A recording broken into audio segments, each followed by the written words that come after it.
দর্শকদের উদ্দেশ্যে আজ আমি আপনাদের এমন একটি সত্য ঘটনা শোনাতে চলেছি, যা প্রথমবার শুনলে অনেকেই বিশ্বাস করতে চান না। ভাবুন তো, আপনি দক্ষিণেশ্বর কালী মন্দিরে গিয়েছেন। সেখানে একজন সাধক আছেন, যিনি দিনরাত মা কালীর ধ্যানে মগ্ন, যার জীবনের একমাত্র লক্ষ্য ঈশ্বর লাভ, যিনি মায়ের জন্য কাঁদেন, মায়ের জন্য গান করেন, মায়ের জন্য সমাধিতে চলে যান। কিন্তু হঠাৎ একদিন সব কিছু বদলে গেল। তিনি আর কালী মন্দিরে যাচ্ছেন না, কপালে তিলক নেই, হিন্দু মন্ত্র জপ করছেন না, এমনকি তিনি হিন্দু দেবদেবীর নাম পর্যন্ত উচ্চারণ করা বন্ধ করে দিয়েছেন।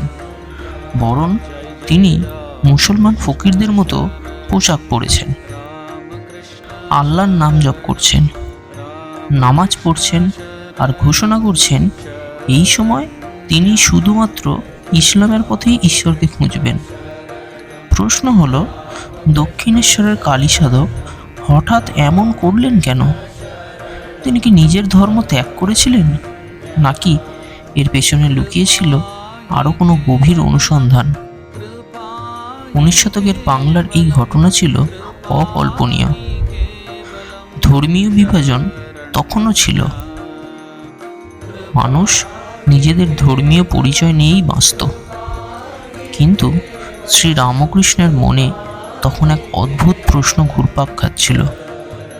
ঈশ্বর যদি একজনই হন, তাহলে কি তাকে ভিন্ন পথেও পাওয়া সম্ভব, নাকি সত্য কেবল এক ধর্মের মধ্যেই সীমাবদ্ধ? এই প্রশ্নের উত্তর তিনি বই পড়ে খুঁজতে চাননি। তিনি সিদ্ধান্ত নিলেন নিজেই পরীক্ষা করে দেখবেন। এই সময় তার পরিচয় হয় এক সুফি মনস্ক সাধকের সঙ্গে।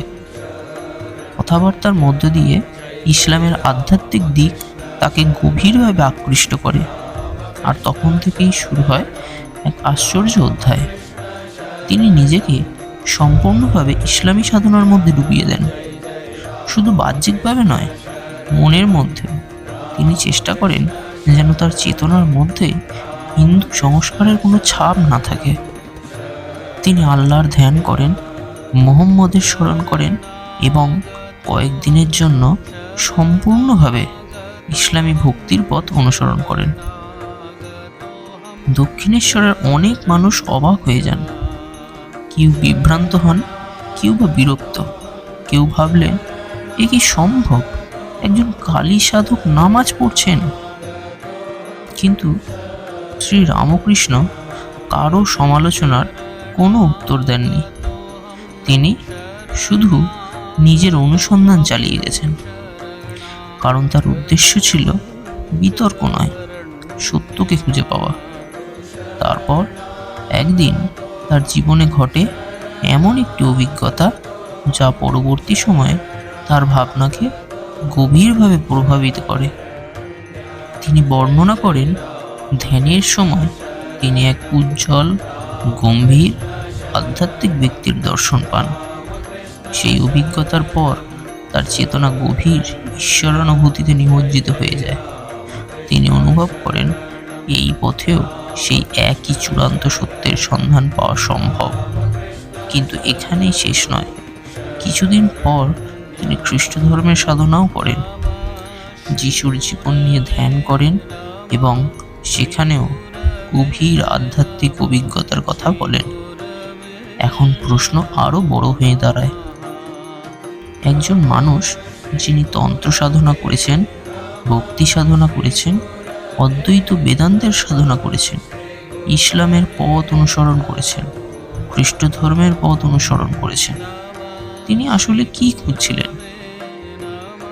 সম্ভবত তার অনুসন্ধান ছিল ধর্ম পরিবর্তনের জন্য নয়, বরং ধর্মের অন্তরে থাকা সত্যকে খুঁজে বের করার জন্য।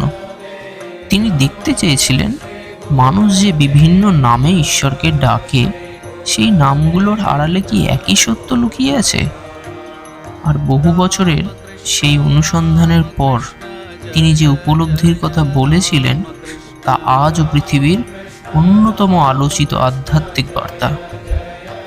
যত মত তত পথ।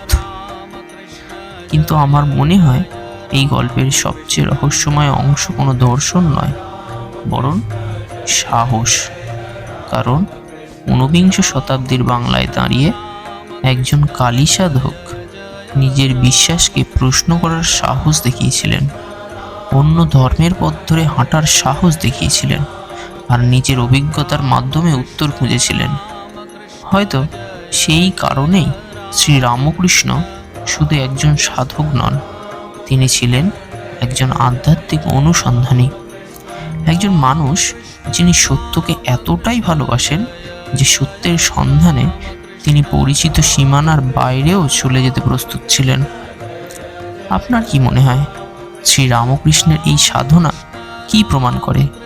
যে বিভিন্ন পথ একই সত্যের দিকে নিয়ে যেতে পারে, নাকি এর পিছনে অন্য কোনো ব্যাখ্যা আছে? কমেন্টে অবশ্যই জানাবেন। ভিডিওটি যদি ভালো লেগে থাকে তাহলে ভিডিওটিতে অবশ্যই একটি লাইক করবেন। চ্যানেলে নতুন দর্শক হলে চ্যানেলটিকে সাবস্ক্রাইব করে নেবেন এবং বন্ধুদের সাথে শেয়ার করতে ভুলবেন না।